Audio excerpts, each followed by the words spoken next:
두드리다, 그루오, 낙하라는 말은 죽일 목적으로 때리다라는 뜻이에요. 노크하다라는 말이 아니라니까요, 단순히. 그리고 마태복음, 누가복음 공히 문이라는 단어는 없어요. 원문 한번 찾아보세요. 문이 열린다라고 개역성경에는 적혀 있지만 원문에는 문이라는 단어가 아예 없다니까요. 그러니까 문을 두드리라가 아니에요. 그냥 뭔가를 두드려라예요. 죽일 목적으로 두드려라, 이런 뜻이에요. 그러면 무엇을 두드리라는 걸까요? 설마 문을 살해할 목적으로 두드리라는 건 아니겠죠. 그 두드림의 대상은 따로 있어요. 뭘까요? 혹시 이런 생각 안 드세요? 세상 사람들이 살해할 목적으로 두드려서, 구약에 보면 뭘 자꾸 두드리라 그러죠, 하나님이. 반석을 두드리라 그래요. 근데 그 반석은 신약으로 오면 예수라고 이야기합니다. 보세요. 세상 사람들이 살해할 목적으로 두드려서, 그 단어는 채찍으로 치다라는 뜻도 있다 그랬어요. 채찍으로 쳐서, 또 살해할 목적으로 치다라는 뜻도 있다 그랬습니다. 살해할 목적으로 쳐서 결국 살해해버린 어떤 분을 거기에 넣어보면 어때요? 우리 개역성경은 문이라고 해놨는데 그 문 아닙니다. 뭘 두드렸다예요. 두드려라, 그럼 열린다 그랬단 말입니다. 바로 그 두드림의 대상은 예수 그리스도인 거예요. 그걸 두드리면 뭔가가 나와요. 뭡니까? 생수가 나온다 그랬어요. 반석을 두드리면, 그게 그 단어예요. 두드리면. 생수는 뭐래요? 근데 예수님이 요한복음에서 성령이다 그런다니까요. 근데 조금 아까 또 야, 어떻게 구하는 자에게 그 성령 안 주겠니? 그랬잖아요. 예수님께서도 당신을 양의 문이라 그랬죠. 그거 두드리는 거예요. 우리가 그 자신이 바로 두드림의 대상이다라는 것을 스스로 밝힌 거예요.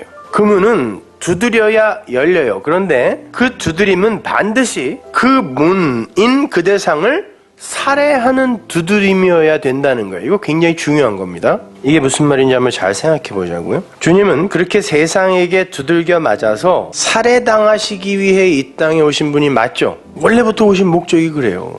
그렇게 그분이 살해당하셔야 하늘문이 열리게 돼 있어요. 성경은 그렇게 살해당한 주님을 가리켜서 지성소를 가리고 있는 휘장이라 그러죠. 히브리서 10장 19절 보세요. 그러므로 형제들아, 우리가 예수의 피를 힘입어 성소에 들어갈 담력을 얻었나니, 예수의 죽음으로 말미암아 성소에 이제 들어갈 담력을 얻었대요. 그 길은 우리를 위하여 휘장 가운데로 열어놓으신 새롭고 산 길이요, 휘장은 곧 저의 육체니라. 근데 휘장이 예수님의 십자가 죽음으로 말미암아 위에서 아래로 반으로 쫙 찢어졌죠. 근데 그 휘장이 뭐라 그래요? 지금 히브리서 기자가 예수의 육체래요. 몸이래요. 그 육체로서의 예수님은 무엇을 상징하는 거였죠? 그게 찢어져야 지성소가 보여요. 율법, 예수님이 율법으로 오셨다 그랬잖아요. 그러니까 율법이 뽀개져야, 두들겨 맞아 부서져야 그 안에 진리가 터져 나올 수 있단 말이에요, 밖으로. 그래서 그 휘장이 두들겨 맞아 찢어진 거란 말입니다. 하나님의 그 계명을 상징하는 그 휘장, 그래서 휘장이 10폭입니다. 그래서 항상 병풍도 10폭이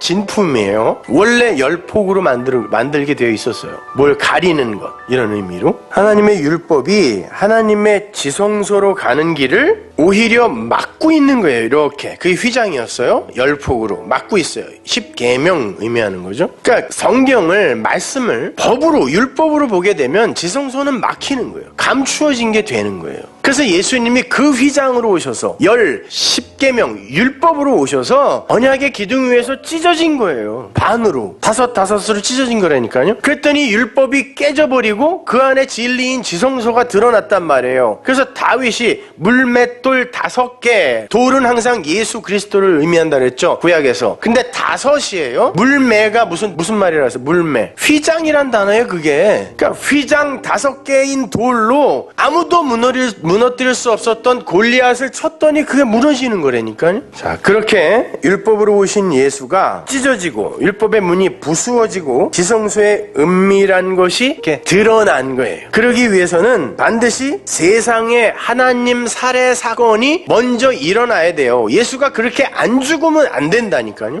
세상이 그 하나님을 두들겨 패서 죽여버려야 돼요. 두드려서. 살해할 목적으로 두드려서 그를 죽여야 된다니까요. 그건 필연적인 과정이며 필수적인 항목인 거예요. 일어나지 않을 수도 있었던 것이 일어난 게 아니라니까요. 그래서 베드로가 무슨 소리예요?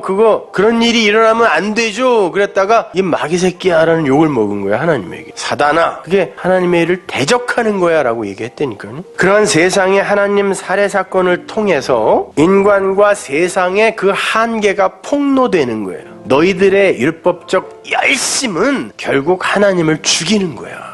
왜? 그분의 은혜와 사랑을 거부하는 거니까. 우리도 할 수 있어요니까. 결국 그분을 죽이는 거야. 살해하는 거야. 라고 그들의 실체가 폭로되는 게 세상의 하나님 두드림이에요. 죽이는 거예요. 그러나 그럼에도 불구하고 그들을 향해 생명과 사랑과 숨을 불어넣으시는 그 하나님의 사랑이 그 혼돈과 공허와 흑암의 그 한계를 덮어서 하나님 나라를 완성해내는 거죠. 그게 복음이에요. 혼돈과 공허와 흑암은 예레미야서에 보면 이스라엘의 상태였어요. 그런 자들을 하나님의 아들로, 야곱을 이스라엘로 바꾸어내는 게 하나님의 일이란 말이에요. 야곱이 열심히 연마하고 수련하여 인격을 도야하여 이스라엘이 되는 게 아니라니까요. 자, 그렇게 하나님은 하나님 나라를 홀로 완성하세요. 그런데 오직 하나님의 은혜를 입은 성도만이 자기가 하나님을 두드려 패서 살해한 자라는 것을 인식하고 인정하게 된다는 거예요. 다른 이들은 내가 언제 하나님 죽였어요? 그러죠. 주님은 뭐라고 그래요? 두들겨. 네가 두들겨서 죽였다라는 걸 반드시 알아야 돼 라고 이야기한단 말이에요. 그게 두드려라 그래야 열린다예요. 네가 두들겨서 그 하나님 죽였다라는 거, 도륙하고 살해했다라는 건 네가 반드시 알아야 돼. 그러는데 세상은 뭐라 그러냐면 저놈들이 죽였지 나는 안 죽였어요. 내가 만약에 그 자리에 있었으면 내가 살신성인을 해서라도 막았을 거라고 이렇게들 얘기한다니까요. 그게 오늘날 율법주의며 인본주의예요. 하나님을 향하여 이 목숨 바치겠다는 거. 그 목숨 바쳐서 하나님을 어떻게 보호하냐고.